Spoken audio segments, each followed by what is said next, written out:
Chapter 2. I had my own 6 o'clock deadline that day, as it happened, though I hadn't told Delia about it and didn't intend to, not with everything else she was carrying. Gerald Whitfield owned the building Sparrow and Sage sat in, a narrow, handsome brick storefront on the green that had been, at various points in its 140-year life, a dry goods store, a print shop, and for one memorable decade in the 70s, a shop that sold nothing but macrame, according to the faded sign still visible in the alley, if you knew where to look. Gerald was pushing 80, sharp as ever, and had let me sign a 5-year lease at a rate that was, I understood even then, closer to a favor to my grandmother's memory than a sound business decision on his part.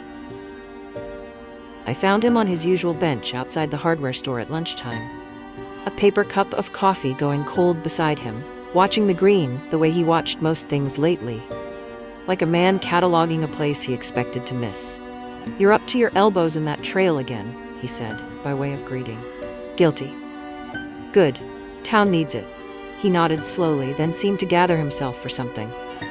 "I had a call last week. Fellow interested in the whole block. Mine, the bakeries, the 2 empty ones on the corner. Wanted to know if I'd consider selling as a package." My stomach did a slow, unpleasant drop. "Are you considering it?" "At my age, everything's worth considering." He said it lightly, but his eyes on me were not light at all. I told him no, for now. "But I won't live forever, Wren. And I've got a niece in Arizona who has never once expressed the slightest interest in a 140-year-old brick building full of tenants she's never met." He patted my hand, once, the way he'd done since I was small enough to ride on my grandmother's hip through this exact spot. "I just didn't want you hearing it secondhand and worrying more than you needed to.